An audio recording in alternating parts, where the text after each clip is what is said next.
fixing an opponent in place. If an enemy has a big concentration here, and I put a big concentration up opposite him, he can't move his troops because he's threatened by my troops. I fixed him in place. I can then do a feint.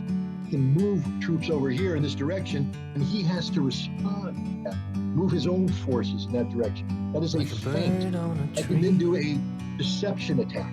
That is, I can launch an attack here, maybe at odds that aren't favorable to me, but he has to respond to that, onto that. And then I can do pincers. While I've shaped the battlefield in this way, I take my other troops and I surround them. And now I can kill them all.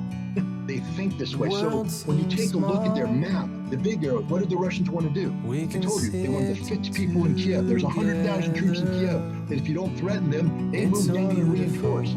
So you drive down from Belarus with 40,000 men, and you hold 100,000 in place.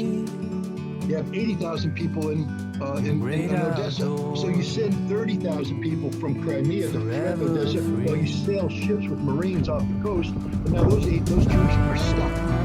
You have 100,000 people in the Donbass, and you don't want to free them up to respond to Kiev. So you fix them. You send the Donetsk and the Lugansk militias across the border in some of the most difficult fighting imaginable, and you grab onto these people and you hold them in close combat so they can't maneuver.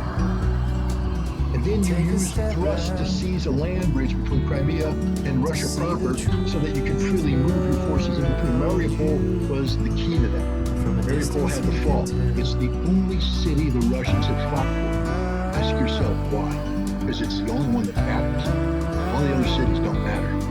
You're not going to take a city of 3.1 million, Kiev, with 40,000 troops. Ain't going to happen. You're not going to take a city of 1.6 million people, Kharkiv, with 50,000 troops. Not going to happen.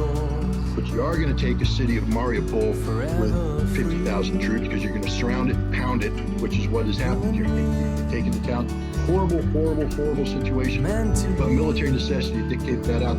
But my point is, this phase that I'm talking about, called preparing the battlefield. And the other thing that's happened here is the Russians have now, they have blown up virtually all the fuel depots in Ukraine. I don't mean to chuckle about it, but it's important because what does a tank run on? Gas.